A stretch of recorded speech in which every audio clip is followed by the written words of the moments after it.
There was empires in Africa called Kush, Timbuktu, where every race came to get books. My success to you, even if you wish me the opposite. Sooner or later, we'll all see who the prophet is.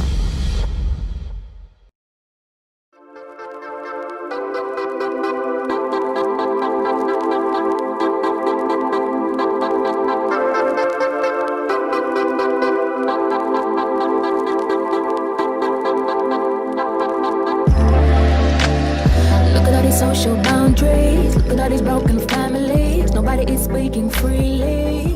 Yeah. So OBU again is Organisation of Black Unity. Our constitution, the way we operate, is based basically on Malcolm X's Organisation of African American Unity. It has the same exact principles, building a mass network of African people, so we can govern our community, be accountable to the people in there, and govern our own movements. Yeah, we're an independent organisation so that we can address issues that are important to us. So for example, if we were funded by the National Lottery, maybe today we couldn't have this conference. We'd have to tone it down. We can't use black. We can't use, well, you know, there's certain things we have to say. They probably want to see our itinerary. Probably want to see who you got lecturing, and we ain't into that. We ain't into that. So we know what we need. We know what we need to talk about. We know the language that we use. We know the trauma that we're going through. We know that we're living in a system of white supremacy, and we need a safe space to be able to articulate that. So that is what OBU is trying to provide for you. Of the many projects that OBU has their hands in right now, one of the main projects under our education department is the reopening of the Marcus Garvey Nursery, which is on Linwood Road in Handsworth, for anybody from Birmingham. So there's a nursery on Linwood Road. It was the first black nursery in the West Midlands, and for various reasons, it's closed. So OBU, along with the community, we have a mission to reopen this nursery. Now the way that we're doing it, so that it's community governance and control, we are selling shares. Yeah, we're selling the shares at £50 each. So as a shareholder, you have an ability, you're in a position to say what goes on there, right? You have the right to have your voice heard. If you think that something's going on, you don't agree with it, you have a responsibility. You're in the position to be able to articulate that. Okay, so we're selling shares for £50 each. This £50, what does it get you? It gets you building part of your community. You're involved in something. You are part of something that is helping to build building a future for our youth.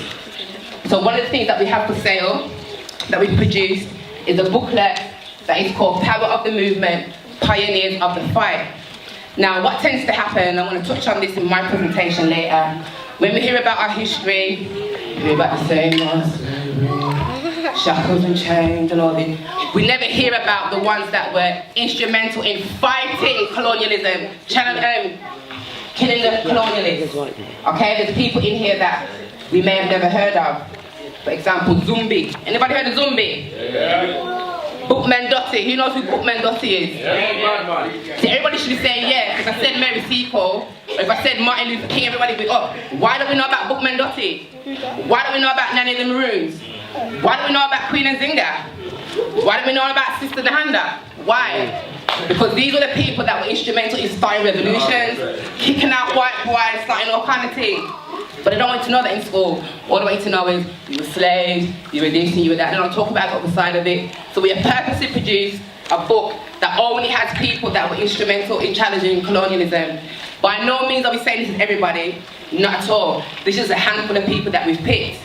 Yeah, and it's a little introduction, so it's good for children, it's good for yourself as an adult if you think, oh, I didn't really know that. If you know the stuff in here already, buy it for somebody who don't know. Kwanzaa present, birthday present, Happy Monday, any reason. They're £2, and your £2 is going to go into the reopening of Marcus Garvey Nursery. So even if you can't afford the £50 right now, right, at least you know your £2 contribution is directly going into reopening the Marcus Garvey Nursery. There'll be no change, we'll stay enslaved until we fight the system and its ways. Don't be afraid, just be the change. And with all this people power, we'll use peace for power. Hey, until we rise up. The last video that is actually on my research. And I want you to, I'm going to pause it at a particular point, which I've done before for people who've seen me play this video. So, this is an old one, so some of the young people might not be familiar with it. Showing my age now.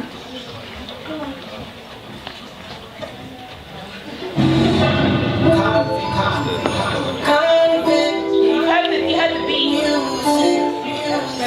And when you know we up front, see, but I can see you. It's cool, we jet the move, set you. Rubbing your back and touching your neck, your body just moving up and jumping. Slouching, you're smiling and grinning and looking at me. Okay, a lot of people are uncomfortable there. Why? Why are we uncomfortable during that? But first thing, going back to the beats, right? So the beats of these songs are, as people say, hard. Yeah. Anyone who has had 2 cents in their head knows how African people respond to music. So in terms of who this is serving the interests of people who, in a sense, are still treating black people as they were in slavery times. What a lot of people don't know is that a lot of these huge musical corporations also own the prison industrial complex. So they are pushing this music, and the young man up there spoke about, if you have a sense of self, then, these things won't affect you. That is not true at all. Anyone who's interested, have a look at metaphysics. There's a lot of study that's gone into how African people respond to music. Second thing is, a lot of us don't actually know what our cultural dances and backgrounds are because our history's been stolen from us. So what's happened is our own culture is being sold and packaged back to us in a form of prostitution. And we have to get back to trying to find our roots, and that's wherever we are in the world, and have a higher consciousness and understand that the reason why we respond so well and the reason why the musical industry pushes this stuff to us is because it's literally like drugs to us. We are addicted to our own culture and spirit, which comes through music, rhythm and dance. I can also add on to that point, but also when there is a celebration, when there is kind of women dancing and kind of, not necessarily, or not always gyrating, but moving their bodies in certain ways, that is also demonised. That is also being told, well, you know what, that's too sexualised, and I think there are, and this is why I showed this video, because there are massive contradictions within when we're looking at music videos. I believe that music videos do have impact, especially in terms of, and I'm not gonna, I can take 1, 2, yeah? Someone with a mic at the top, yeah. Okay, hold on, you're pushing, haven't you? Hello. Why do you think I've stopped this music video at this particular point? Has anybody picked up on anything from it?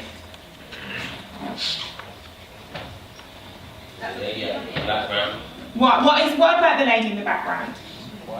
She's white. Do we see her body? We don't. We see this video is showing the black woman, and I say the darker skin, if we go into issues of colorism, show her body. She's the one who's the object of, she's, I'd say, almost commodified and sexualized, whereas this woman here, she's deemed to be more beautiful, and you never see her body, okay? And this is what I talk about, the contradictions within it, okay? Did you have a point, and then got it? I'm sorry, my accent is not that smooth like everyone in there. But I think the problem I see is black people, we don't control what we put out and what we consume. You understand? Someone else controls our music, someone else controls our distributions. Look at every other race, they control their music. Look at the Asians, they control what the music they consume. And I think the problem is, if we don't control what we put out, it's still going to be a problem. So I think we just need to control the music we make. So thank you. I think what it is, and it's really important to say, this is not a clear-cut answer. A lot of people think that if you kind of call out a particular black musical, it's not me, is it? Call out a lot lot of black musical genres, then you're blaming, and I'm in agreement with you that it's kind of playing black men and black women off against each other, and I think that is something that I've come across from a personal journey to say, well, hold on, it's black men, but black men do not own the music that they're producing. Get it? So I think we need to be aware, not just of the end product. We need to, go back even further and do our research, going back to what Martin's going to talk about around kind of self-education. Just what I was always says, Dr. Martin Green, you just call me Doc Martin. So you see me in the break, call me that. I'm 58 this year, 3 kids, 5 grandkids. It's my daughter's 40th birthday this year, and she's having a 70s birthday party, and she said, Dad, come, I don't want to, because I hated the way we dressed in the 70s. So all of you young people think it's retro. But the relevance of it, I was a father at 16. I was terrible. 40 odd years later, I get a PhD. In 1984, I went to Boston, and I met people that knew Malcolm X. I went to where he used to live. I spent 20 years researching him. Before I start my own presentation about self-education, I want to kind of put the record straight. For 35 years I've been working in prisons. Still do. I work with the hardcore. I work with mans like Little Wayne when they go to prison. The relevance of it is, we always talk about the ones that are not doing good. I can take some kind of comfort in a lot of the mans that I've worked with who've been to prison, who are now at university, who are now running their own companies. So the things that I learned from Malcolm X, when Malcolm X got a sentence, he read the dictionary. That's why he was very articulate. So one thing I want to kind of challenge, and really, I'm a criminologist. And even though I'm involved in crime, say crime doesn't pay, well, I get paid for being a criminologist, so I suppose it does. If you've got a notepad, if you've got a phone, because I'm going to give you a kind of template for those of you, because one of the things that Dion said, I want to pick up on. If you don't own the means of production and distribution of your ideas, you're controlled. And what I'm going to address is practically how you have to get to do this. So this is my strategy. Read. Everyone says, what do you want to read? I've got 3,000 books. I've been collecting books from I was 16 years of age. Read the Bible, read the Quran. Read anything, but read. Because when you get to court and you can't read, you're going to get a longer sentence because you can't sign a statement. Reading is not just about pleasure, reading is the language of power. And if you don't have the language of power, you're going to get controlled. But youths have developed a new term that I've never heard it when I was growing up, the term long ting. Here's a book. Oh, it's a long ting, man! It's Twitter. Yeah, I'm cool with 135 characters. Well, unfortunately, when you get charged with an offence, it's a big statement. So first thing I want to say, right, read. Why is it important to read? Because anybody here runs projects, and I know quite a few of you run projects, we're now in a culture of evidence-based practice. And if you don't understand theories and frameworks, you ain't getting funded. There's 3 types of broke. White people broke. You know what it's like? You need £30, you got 25. So you say, can you lend me a £5? I'm broke. Black people, if you need 25 and you've only got 5, you're broke. But if you're really broke, it's just K. And for a lot of us, reading will solve some of your problems. But what happens is, you consume everybody else's work. I write my own books. I write children's books. I write speeches for other people. So the first thing I want to say is, read. Nothing's worse than ignorance. I've studied Malcolm X for 20 years. One person I studied for 20 years. Why? Because when anybody wanted to say something, I wanted to challenge what they say in an informed way. But a lot of us, we're reactive. Everybody, I mean, there's some black people who blame white people for everything. If electricity gets cut off and you haven't paid the bill, it's like, wait, see how white people stay? It's white people, I'm telling you now. No, it's not. You need to pay your bill.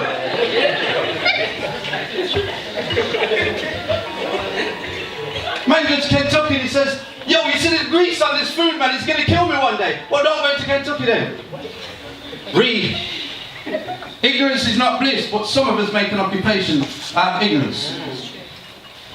Read. Are we agreed on that? Yes. Don't lie to me. Yes. Become a builder of ideas. I know a man who can build a great spliff.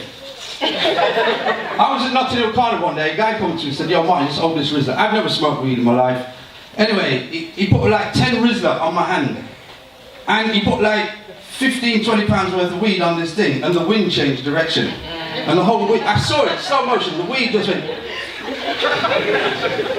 And he you know, he's got that look, he said, yo, man. I said, Brendan, it's the wind, don't blame me. Guy, 2 weeks ago, about a month ago in prison, man comes up to me, got a 15-year sentence. And he said, yo, Martin, I used to be a robber. Now, you know when someone comes up and says, yeah, I used to be a robber, you know, I used to rob banks. And I said to him, be any good? And he said, well, yeah. I said, no, you got 15 years. You should have carried on playing Grand Theft Auto. It would have been a cheaper way to do it. Well, the fact of the matter is, spoke to him, tell me about your first few years. Kicked out of primary school, kicked out of secondary school, kicked. So the only way he could build ideas is on the streets. Expert drug dealer. But I said, have you ever tried to inform the drugs and the chemical industry about drugs and the harmful effects and work for the NHS? No. So as much as he was a gangster, he had great knowledge, but he didn't have no common sense, because sense in his case was never common. So the reality of it is, when you're building ideas, you know one thing I love about kids? They've got the great ideas. Have you ever noticed with us, if I said to some of you, I want to draw a picture of you, unless it looks like a photograph, you can say, that's not looks like me. When you say to a child, draw a picture of me, they do the little stick person in the middle of the piece of paper. And you go, that's not me, but to a child, that is. So I would say, for those of you over a certain age, build your ideas the way children do. Free from, just let your imagination run wild. Don't put no limits on your thinking. So become a builder of ideas. And if you notice, there's 3 people in there, so don't build your ideas. They never built the pyramids on their own. I'm a small guy, so if I was in Egypt, I'd be giving the orders, because there's no way I'm picking up a big rock like that. I couldn't do it. But together, we build, and that's what Malcolm talks about. Hi, you're watching Got Kush TV. We're here at Birmingham City University for the Malcolm X conference. We're on a break right now, and we have some stalls inside. Do you want to come and take a look? Look at all these social boundaries. Look at all these broken families. Nobody is speaking freely. Yeah. Wrapped up on the false pretenses, trying to match his expectations. How do you found the day so far? It's been a very interesting day. I think it's always good to be in that environment where there's positive discussion and debate, and that's what this has facilitated, so that's always a good thing. Amazing. How are people taking to your book? It's been good. People have been interested. I've predominantly books for children, but you know, this is a youth event, so it's important that parents and family can access the resources to make sure that the young people have the resources that they need. So, young people, raise your hands. Okay. And all I want you to do, keep hands up. Just say 4 words. I am Malcolm X. I am Malcolm X. I am Malcolm X. I am Malcolm X. I am Malcolm X. I am Malcolm X. I am Malcolm X. I am Malcolm X. I am Malcolm X. I am Malcolm X. Everyone stand up, man. Stand up. Okay. Let's start that again. Right hand up. I am Malcolm X. I am Malcolm X. I am Malcolm X. I am Malcolm X. I am Malcolm X. I am Malcolm X. I am Malcolm X. I am Malcolm X. I am Malcolm X. I am Malcolm X. I am Malcolm X. I am Malcolm X. I am Malcolm X. I am Malcolm X. I am Malcolm X. I am Malcolm X. I am Malcolm X. I am Malcolm X. Back down. Thank you. I'm at a youth conference finally. Let's go.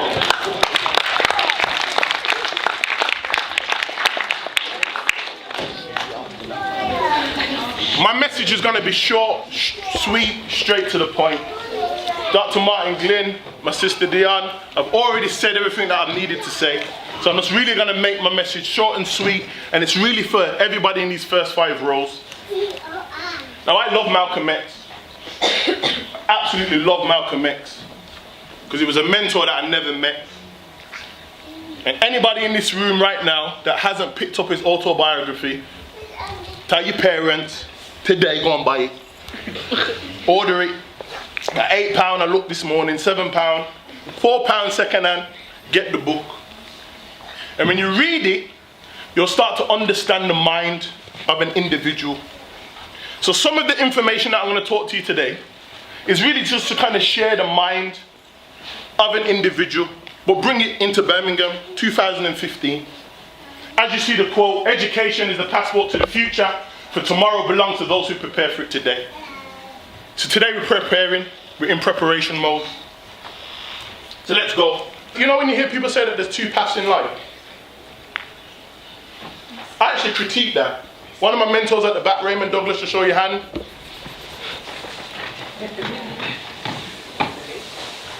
It's a conversation, and I'm sure OBU will be very familiar with this, that there's a competition somehow going on in our community.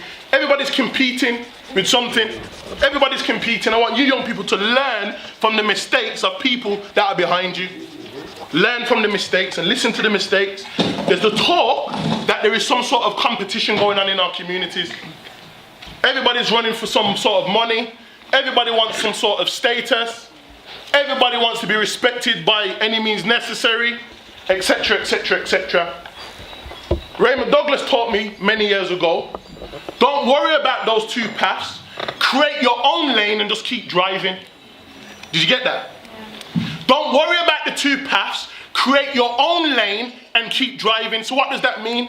So regardless of the haters, regardless of the people bickering and arguing, you do you. That's what it means. You do you. So maybe not everybody's interested in what you're talking about. You do you. Because you know what? You might be in a situation where you've got another 100 young people in the building, and you have the opportunity to also give them an idea. So don't worry about what the next man or the next woman says about what it is that you're doing. Create your lane and just keep driving. Just keep driving. And there's times you're gonna mess up. There's times where you're gonna make mistakes. And the only advice I would give is get strong mentors around you, people that know, people that possibly have made mistakes. Doesn't have to necessarily be in the world that you're trying to go down, but they have life experience. Some of the elders that are in the room, use them. Create your own lane and keep driving. Forget about the paths. People talk about think outside the box, just stay outside the box, stay outside of it.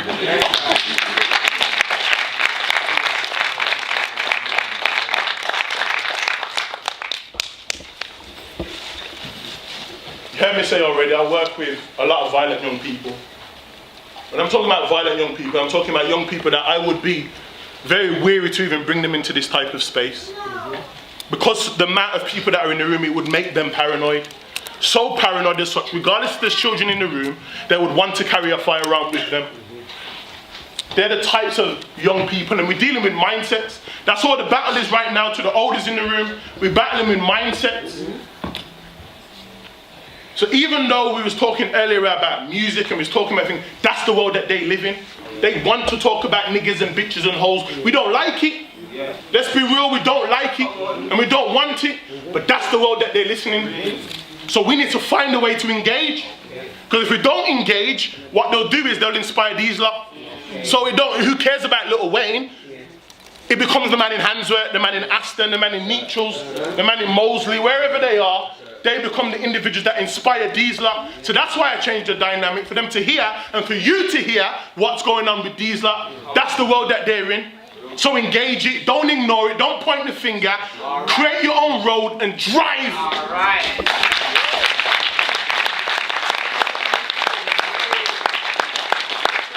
Education is your most powerful weapon. Education is your most powerful weapon. Because no one can't take back your chat.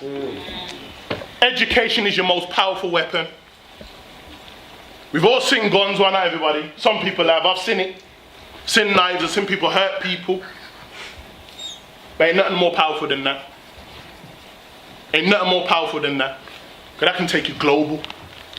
And I'm blessed to have the opportunity to be able to travel from country to country every couple of months because of that.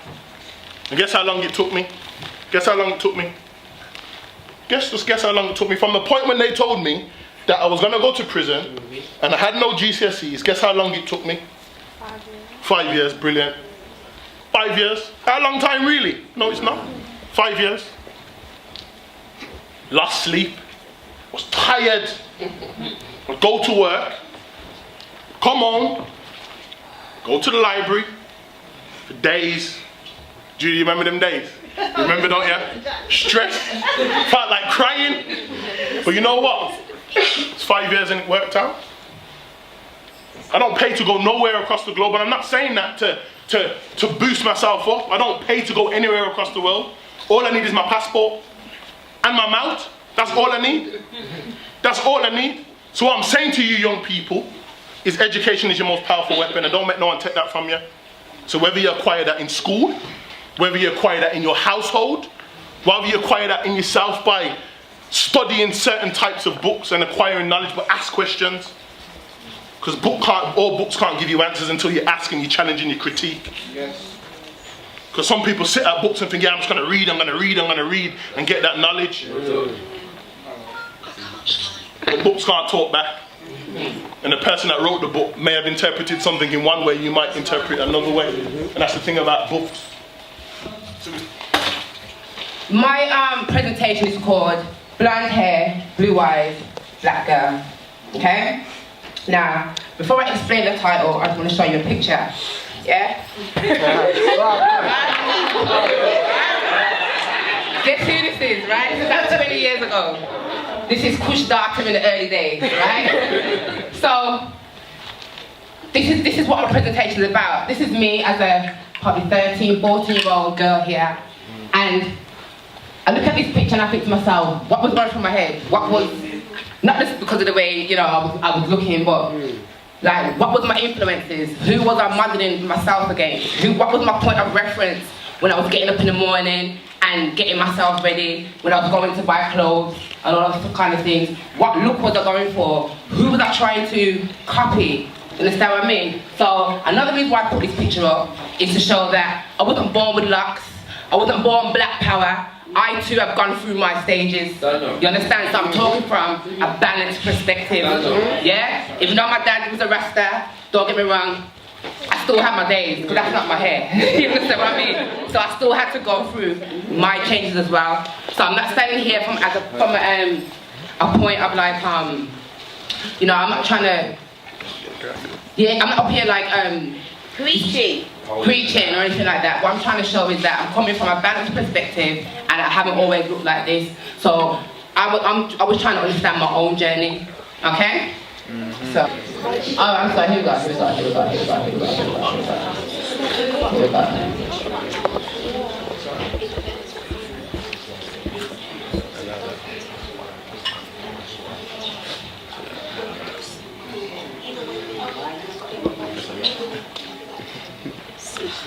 You have to click on allow. Press allow. Allow.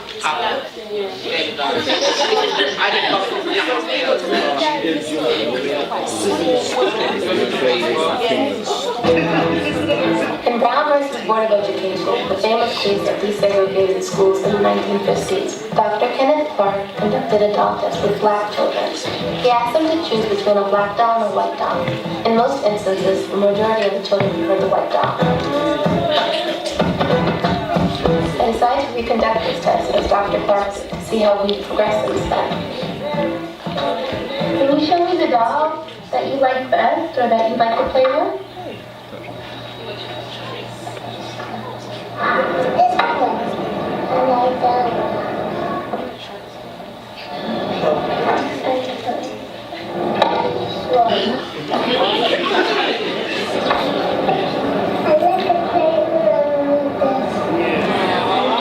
Show me the doll that is the nice doll. And why is that the nice doll? He's white. Can you show me the doll that looks bad?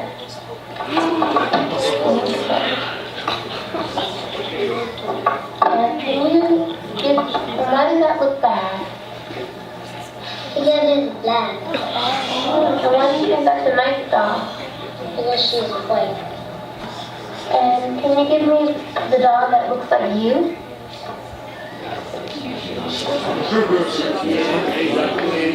15 out of the 21 children preferred the white doll.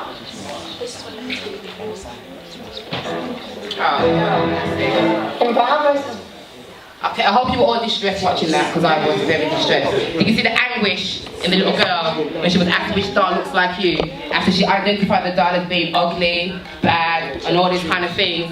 And then she was asked which one looks like. You can see the look in her face. Every time I watch it, I get these them goose people. Yeah, that's horrible to watch, and I've watched it loads of times. Yeah, but we have to ask ourselves why.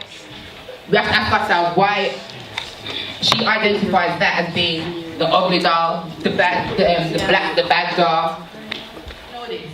Okay, so we know that the media has a big influence over, you know, we've been having that message all day, how the media has a big influence over what we think, yeah, whether it's consciously or unconsciously. So who are these?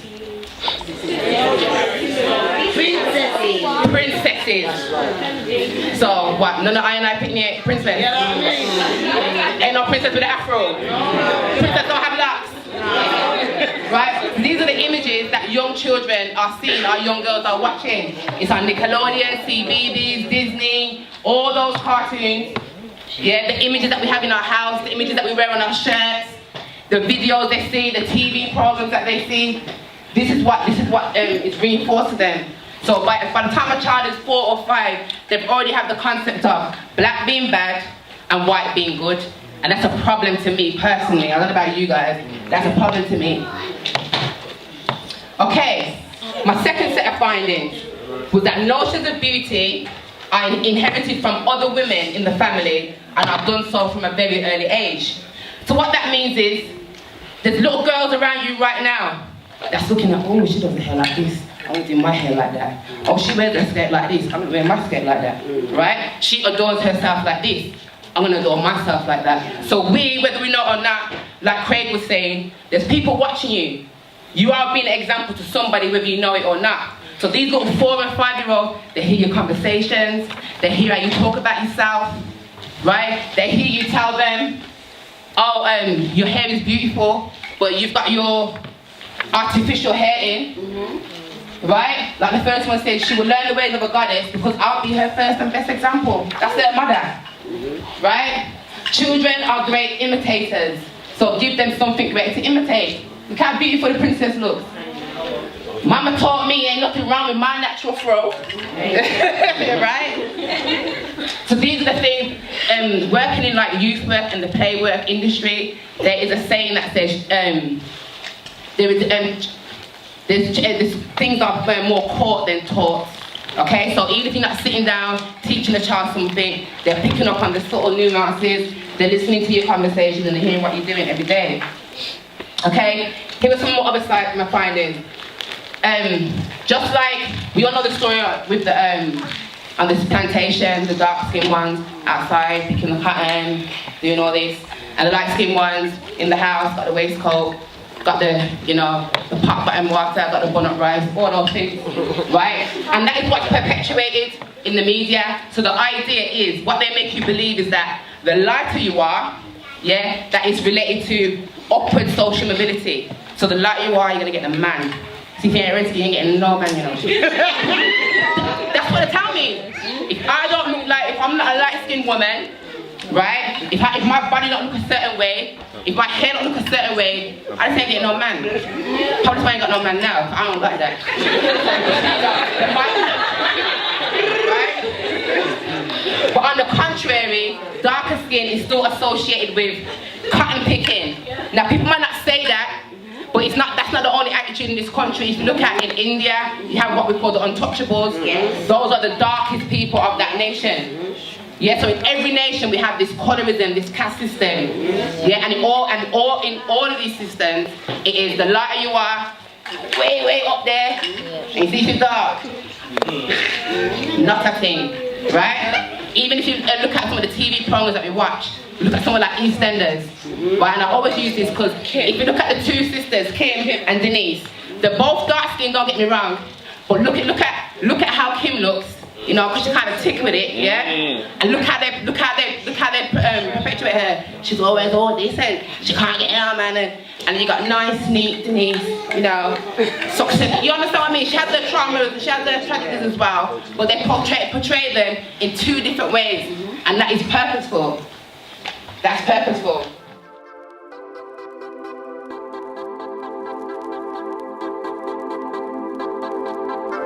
How's it been today for you so far?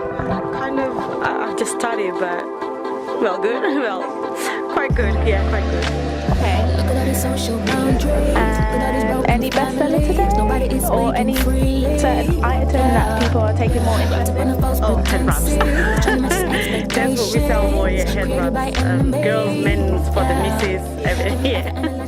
So you ask what BFBP stands for. Officially, it stands for Black Foundation, Black Platform. BFBP is a multimedia platform which shares documentaries, as you saw above, music videos, and we're also writing movies.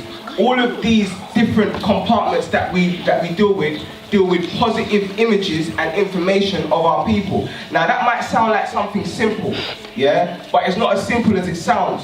Because there was a Chinese man who used to sit in Marcus Garvey's lecture. Listen to me closely, my people, because this is one of the most pungent pieces of information I'm going to deliver on this floor today. There was a Chinese man, I can't remember his name. I know my brother. What's his name? Mao Zedong.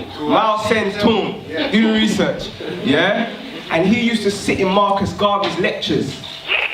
And we know that loads of people learn from Marcus Garvey, Elijah Muhammad, Malcolm X's dad. There's not really anyone that came after Marcus Garvey that can't give some credit to Marcus Garvey for where they reached, because Marcus Garvey done the real thing with a seventh grade education.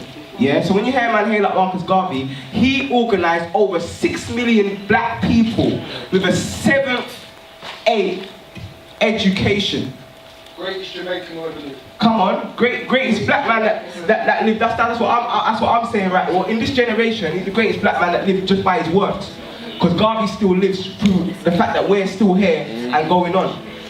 So basically, you have, I'm going to start with this. This is BFBP. This is my big bro. In the past, the greatest weapon the white man has had has been his ability to divide and conquer. If I take my hand and slap you, you don't even feel it. It might sting you because these digits are separated. But all I have to do to put you back in your place is bring those digits together. Yeah. So that's basically the solidarity. So Malcolm X basically showed you that our solidarity is going to be our strength. And they tried to divide Malcolm X and Martin Luther King, but most people don't know. By the time the brothers died, they were saying nearly the same thing. Because it was Martin Luther King that didn't only make the statement about integration, but he also said, those who make peaceful revolution impossible, make violent revolution inevitable. Yeah, and we have to come to terms with this and understand that when the youth hit the streets and riot, it's something that needs to be done. Yeah, I'm not saying that we should go out and riot, but I'm saying it's something that needs to be done. And the reason why I make a statement like that is because justice is what stops the next officer from shooting down a black youth. Yeah? And so justice would be the officers being punished. But that doesn't happen. So what stops an officer from shooting down the next black youth? It should be the response of the black community, our political response. But they care not for our peaceful protests. So what stops an officer from shooting a black youth? The fear of the whole place burning down. That's just the honest truth. I'm just a realist. I'm a realist. So I'm so real that I understand that. And he understands that better than us. That's why when David Cameron came and said, all these people at the riots, I know he went back to the Metropolitan Police and told them, you better fix up your act. And I know this from the reaction to the police with us after the riots. They gave all the big talk on the TV, but they wasn't looking at us in our eyes on the roads. And this is real life. I'm not lying, this is my experiences. No officer, for at least a week after the riots, wanted to look me in my eyes. So I realized that they know that the pressure's being put on them. The riots didn't just stop in London. It reached Birmingham. It reached Manchester. Nottingham it reached. So we know that that our people are still connected, but our people we act together. You know, we act out of impulsion, but we need to have the political base to organize on a more powerful element. So we don't need to burn nothing down. Just 200 black men just need to march to the police station where it happens, stay silent for an hour and walk away. And I promise you, they'll start acting different. There's powers to be done by solidarity and us organising and mobilising. Now Tuesday time's running out, and I've got and I want to give you guys a little something to leave with. I'm gonna just flow quickly through some of the pointers that I had. Yeah. So one of the main pointers that I wanted to leave with you today is a quote from a woman by the name of Margaret Sanger. She was the head of Planned Parenthood, which is the main abortion clinics in America. And she made a statement that said, coloured people are like human weeds to be exterminated. Now, if I'm a liar, do the research and call me out to be a liar. Margaret Sanger, yeah, one of the founders of Planned Parenthood, said, we do not want it to go out that we want to exterminate the Negro population. When they set up these abortion clinics, they specifically set them up in black areas. Yeah? Now this is all stuff. I'm not a liar. If I'm a liar, someone call me out to be a liar. This is facts. No, you're not lying. This is the leader of Planned Parenthood speaking. Then let's hear from Abraham Lincoln, good old Abraham Lincoln, who freed the slaves. I will say that I am not, nor ever have been, in favor of bringing about any way the social and political equality of white and black races. This is what Abraham Lincoln said. The reason they stopped slavery was because if they didn't stop it, the South would have had a lot more money and been able to take over them. So it was an economical thought, them thinking about themselves. England only stopped slavery after the Haiti Revolution. You didn't know that? When they saw Haiti and they sent in France and they sent in the next one and the next one, and none of them couldn't touch Haiti, a year later, the House of Commons voted to stop slavery. So we know that that vote was based upon their understanding that we could successfully revolt. These things are so detrimental because we have to understand that we have made, when they say we're making progress, we made no progress. We've fought and we've got to where we're going to. That's us. Nothing upon the white man. White man's never done anything, never given us anything. You don't, Malcolm X said, you don't stick a knife 9 inches into a man's back, pull it out 6 inches and call it progress. You don't need it.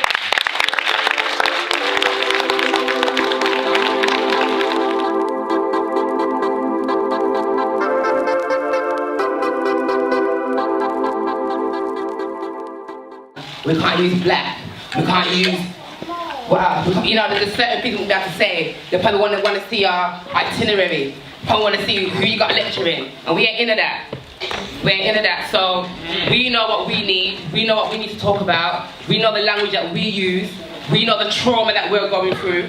We know that we're living in a system of white supremacy. And we need a safe space to be able to articulate that. So that is what OBU is trying to provide for you. Of the many projects that OBU has their hands in right now, one of the main projects under our education department is the reopening of the Marcus Garvey Nursery, which is on Linwood Road in Handsworth, for anybody from Birmingham. So there's a nursery on Linwood Road. It was the first black nursery in the West Midlands, and for various reasons, it's closed. So OBU, along with the community, we have a mission to reopen this nursery. Now the way that we're doing it, so that it's community governance and control, we are selling shares. Yeah, we're selling the shares at £50 each. So as a shareholder, you have an ability, you're in a position to say what goes on there, right? You have the right to have your voice heard. If you think that something's going on, you don't know kind of thing. But they don't want you to know that in school. All they want you to know is you were slaves, you were this and you were that. They don't talk about the other side of it. So we have purposely produced a book that only has people that were instrumental in challenging colonialism. By no means are we saying this is everybody, not at all. This is a handful of people that we've picked. Yeah, and it's a little introduction, so it's good for children, it's good for yourself as an adult if you think, oh, I didn't really know that. If you know the stuff in here already, buy it for somebody who don't know. Kwanzaa present, birthday present, happy Monday, any reason. They're £2. And And your £2 is going to go into the reopening of Marcus Garvey Nursery. So even if you can't afford the £50 right now, right, at least you know your £2 contribution is directly going into reopening the Marcus Garvey Nursery. There'll be no change, we'll stay enslaved until we fight the system and its ways. Don't be afraid, just be the change. And with all this people power, we'll use peace for power. Hey, until we rise up. The last video that is actually on my research, and I want to pause it at a particular point, which I've done before if people have seen me play this video. So this is an old one, so some of the young people might not be familiar with it. Showing my age now.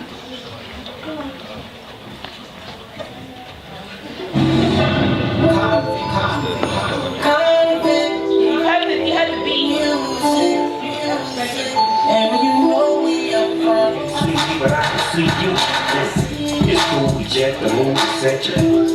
Rubbing your back and touching your neck, your body just moving up and jumping. Bouncing, you're smiling and grinning and looking at Okay, a lot of people are uncomfortable there. Why? Why are we uncomfortable during that? But first thing, going back to the beats, right? So the beats of these songs are, as people say, hard. Yeah. Anyone who has had 2 cents in their head knows how African people respond to music. So in terms of who this is serving the interests of people who, in a sense, are still treating black people as they were in slavery times. What a lot of people don't know is that a lot of these huge musical corporations also own the prison industrial complex. So they are pushing this music, and the young man up there spoke about, you know, if you have a sense of self, then you're There was empires in Africa called Kush, Timbuktu, where every race came to get books. My success to you, even if you wish me the opposite. Sooner or later, we'll all see who the prophet is.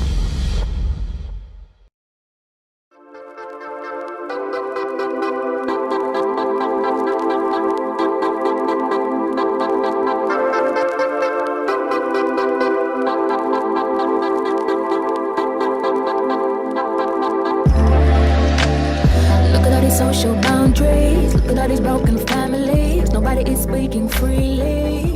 Yeah. So OBU, again, is Organisation of Black Unity.